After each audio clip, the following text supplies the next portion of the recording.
I'm sorry, I wasn't even gonna do this, but when I posted the flyers, so I wasn't familiar with who Nick was. But I was posting the flyers over the course of the past week or so, just letting everyone know about the event. And I can't tell you how many people slid up on, you gotta slide up on Instagram, y'all, okay. Well, slid up on my Instagram and just said, he was such an instrumental part of my life. You've planted seeds in people that you probably don't even know. Kids that you coached, were you a coach? Yeah, I didn't know that. But there are people that slid up in my Instagram and said he coached me, and I didn't have a male figure in my life until I was coached by him. So I just want to tell you that it's not just what you're doing now, but things that you have done these people are my age, and we ain't even gonna get into that, but just know that there are people that still remember the impact you left on them 10 and 20 years ago. So continue to do the great work. We're all honored to be in the room with you today.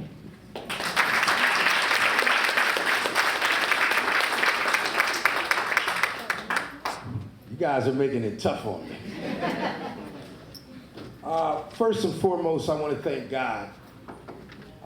It's just the way I was raised, and I'll talk a little bit about that.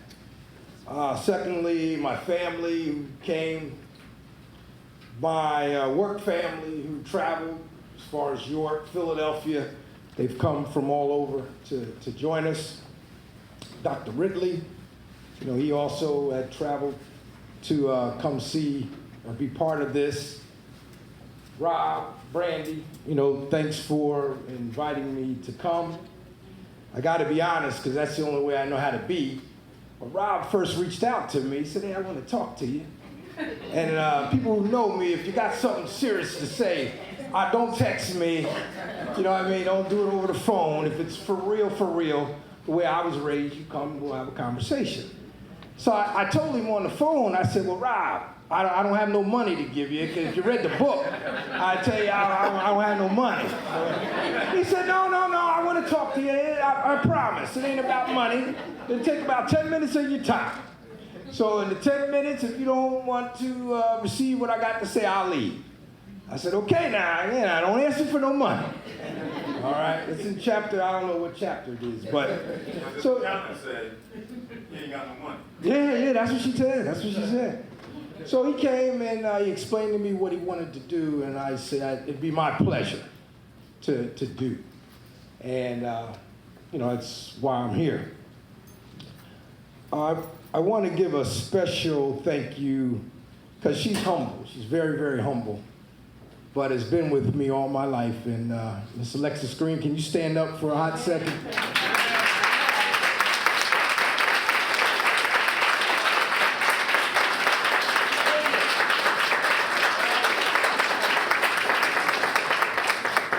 I'm going to tell you why I'm asking her to stand and take a bow. Some of you might have heard my story, but I'll be brief and I'll tell it to you because I'm comfortable to tell it. At one time I wasn't. My mother was taken away from me when I was 20 years old. And I was at the crossroad too.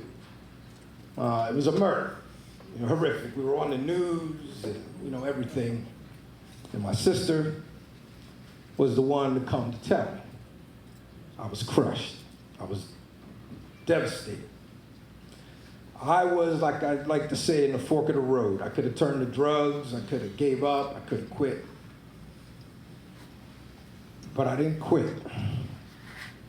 I had to, and I'm going to talk about her and give her some credit to Miss Templeton. I had to pick myself up from my bootstraps, and I had to keep on keeping on. But my sister's been there. Through a lot of thick and thin, she's been my biggest cheerleader. When I get upset, which doesn't happen too much, but I go over to her house and she'll sit, she always makes time for me. She'll say, honey, I understand. And she always has been there, so I don't know what I would have done or what I would do without having that encouragement and that support, especially at that time. Now, I'm going to share this other story. She might not want you to know, but I think I'm going to tell you anyhow. I was working always had a good job. I was working at GPU at the time. I went, my mother had passed, and I wanted to get a new car. So I went, and I wanted to get this BMW. So I went to the BMW dealer, and I drove it felt good. So I gave him some money. He said, well, sir, you need another $1,500. I said, no problem. I said, I'll have it to you by the end of the day. So I called my sister up. I said, Lex, I can get this car. My heart's set on getting this car. I said, I need $1,500. I get paid next week. I'm going to give it to you. She said, honey, I'm not giving you that money. You're going to have to wait next week or 2 weeks, whatever you get paid, to get that car. Now, I'm going to tell you the lesson within that. The lesson is it taught me sacrifice. It taught me patience. And sometimes you don't get what you want when you want it. An invaluable lesson that I take with me and I share with the young folks who are around me, my family, my work family. It's called sacrifice. That's right.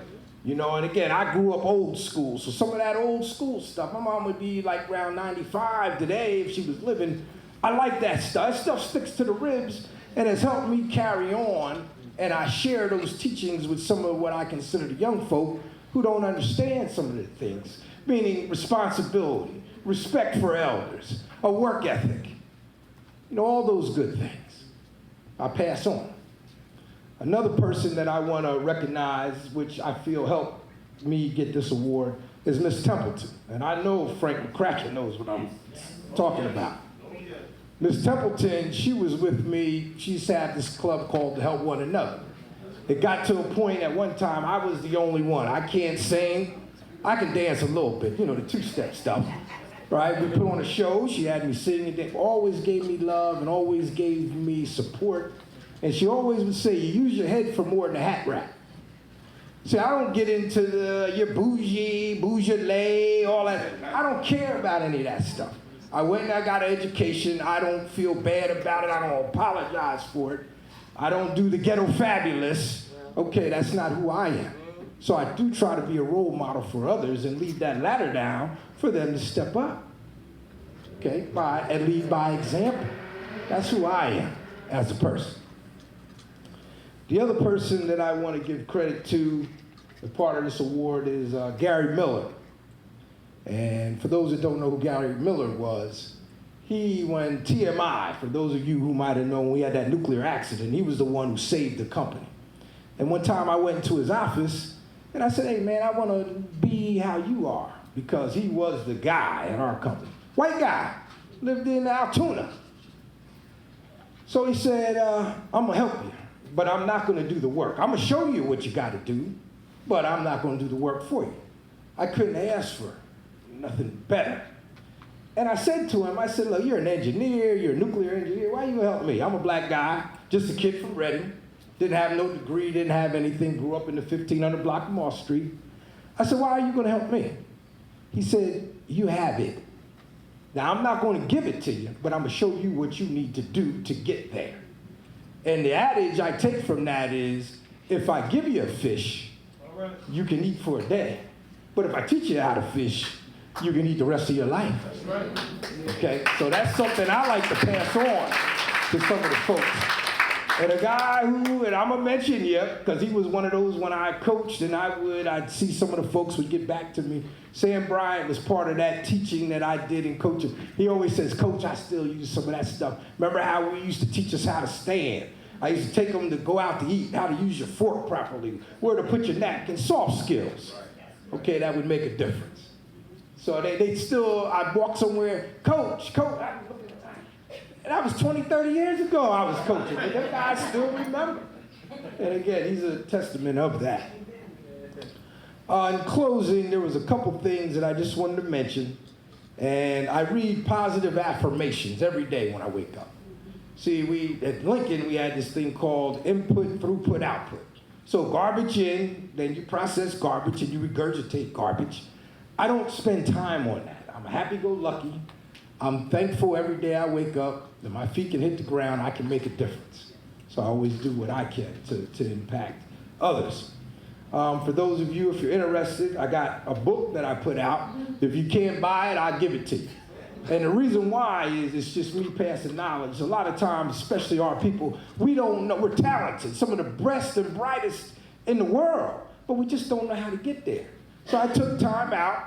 It's not a money maker for me. $5.95 on Kindle. Those who are crafty, you can get it for 99 cents. Okay, and if you can't afford it, reach out to me. I'll give it to you. I'd rather you can read it in 15, 20 minutes when you're in the restroom. All right? Okay, but there's some good stuff in here.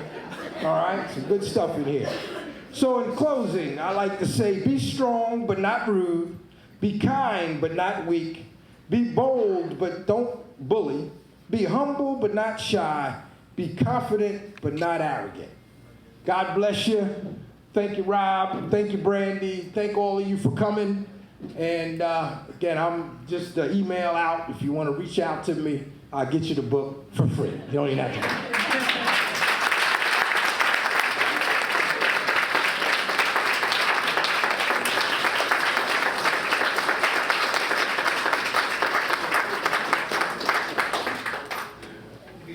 Gonna be a crash right there.